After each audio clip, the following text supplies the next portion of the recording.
वाशिम जिल्ह्यातील मानोरा तालुक्यातून एकाच दिवशी दोन अत्यंत दुर्दैवी आणि हृदयद्रावक घटना समोर आल्या आहेत। वेगवेगळ्या दोन धरणांमध्ये बुडून दोन तरुण मुलांचा मृत्यू झाल्याची धक्कादायक घटना घडली असून पिंजर येथील मानव सेवा आपत्ती व्यवस्थापन फाउंडेशनच्या जवानांनी अथक परिश्रम घेत दोन्ही मृतदेह शोधून बाहेर काढले आहेत। पहिली घटना मानोरा तालुक्यातील फुलंब्री येथील धरणात घडली। यवतमाळ जिल्ह्यातील पुसद येथील राहणार असलेला 18 वर्षीय अंश विजय जयस्वाल हा तरुण आपल्या 4 मित्रांसोबत सकाळी 8 वाजेच्या सुमारास फुलंब्री धरणावर पोहण्यासाठी गेला होता। मात्र पाण्याचा खोलीचा अंदाज न आल्याने अंश धरणातील पाण्यात बुडाला।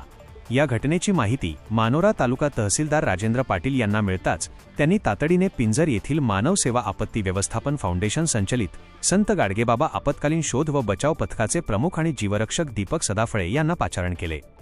माहिती मिळताच दीपक सदाफळे आपल्या पथकासह फुलंब्री धरणावर दाखल झाले। घटनास्थळाची पाहणी केली असता धरणात 25 ते 30 फूट खोल पाणी, तळाशी वाढलेली झाडे आणि मोठ्या प्रमाणात गाळ असल्याचे दिसून आले। या प्रतिकूल परिस्थितीतही पथकाने सर्च ऑपरेशन सुरू केले।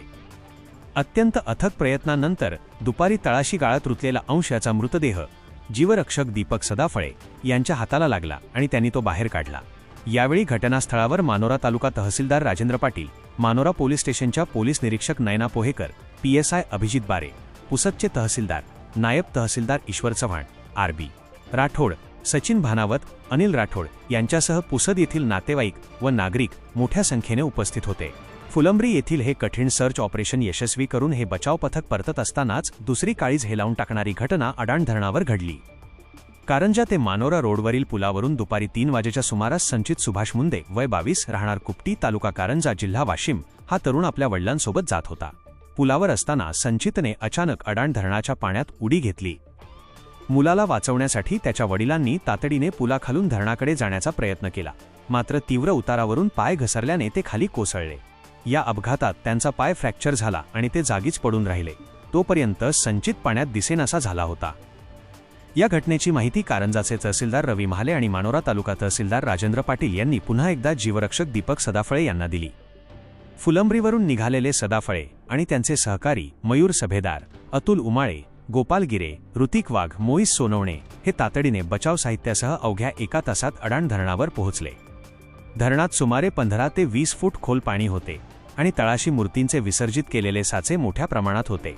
तरीही पथकाच्या जवानांनी तात्काळ पाण्यात उतरून शोध मोहीम राबवली आणि अवघ्या 10 मिनिटांत तळाशी असलेला संचितचा मृतदेह शोधून बाहेर काढला।